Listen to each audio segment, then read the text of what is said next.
வணக்கம், சொல்லுங்க. மதுரைக்கு செய்யோன் தொடக்க விழாவுக்காக வந்திருக்கேன். நான் எப்ப மதுரைக்கு வந்தாலும் இந்த அன்பு சூழ்ந்துகிட்டே இருக்கு. சந்தோஷம்.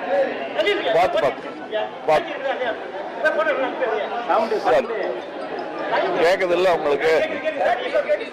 சரி, மதுரையில செய்யோன் தொடக்க விழாவுக்காக வந்திருக்கேன்.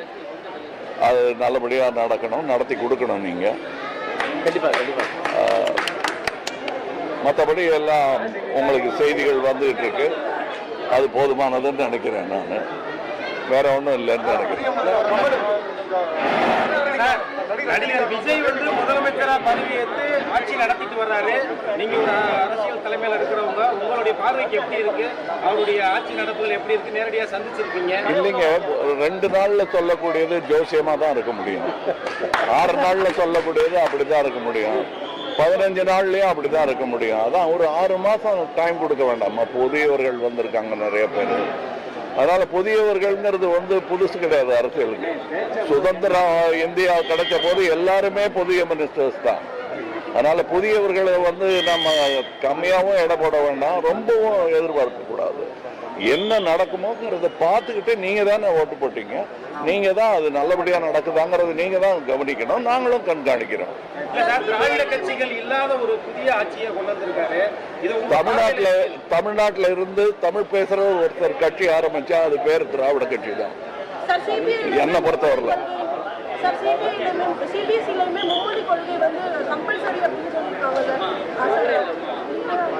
அத கம்பல் பண்ண முடியுமா? தமிழ்நாட்டை பண்ணி பார்த்திருக்கோம் இல்லையா? அதனால ரஜினிகாந்த் என்ன சொல்றாரு, விஜய் வெற்றி பெற்றது எனக்கு ஆச்சரியம் கலந்த ஒரு சந்தோஷம்.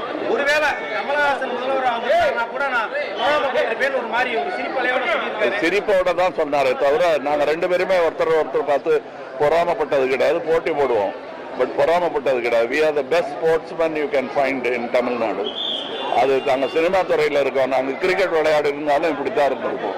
சார், இப்ப சினிமா சம்பந்தமா நீங்க முதல்வர் கிட்ட நிறைய கோரிக்கைகள் வச்சிருக்கீங்க. அதுல ஒரு முக்கியமானது என்ன? இல்லையே, அதுதான் இருக்கேன். நீங்க படிச்சு கூட பார்க்க மாட்டேங்க. இல்ல, முதல்வர்கிட்ட இருக்கு. அது பத்திரிகையில உங்க நண்பர்களே அதை போட்டிருக்காங்க. திரும்ப திரும்ப அதையே பேசிட்டு இருக்க வேண்டாம். அதுல நல்லது எதுன்னு உங்களுக்கு தோணுதோ அதை சிறப்பா கோடிட்டு காட்ட வேண்டியது உங்க கடமை. முதல்வர் பதவியேற்றதுக்கு அப்புறம் அரசியல் கட்சி தலைவர்களை நேரடியா அவங்க இல்லத்துக்கு போய் நேரடியா சந்திச்சாரு. இதுல எடப்பாடி பழனிசாமியை சந்திக்கல அப்படின்றது ஒரு பேசு பொருளா இருக்கு. 25 பேர் அவங்க கூட போறதா சொல்லியிருக்காங்க. இதுல கொரோனா பிரச்சனைகள் இருக்கு, யார் தலைமைன்றது எங்களுக்கு தெரியல. நீங்க எப்படி பாக்குறீங்க அந்த அணுகுமுறையை? உங்களை மாதிரிதான் பாக்குறேன், வேடிக்கை பாக்குறேன். நன்றி.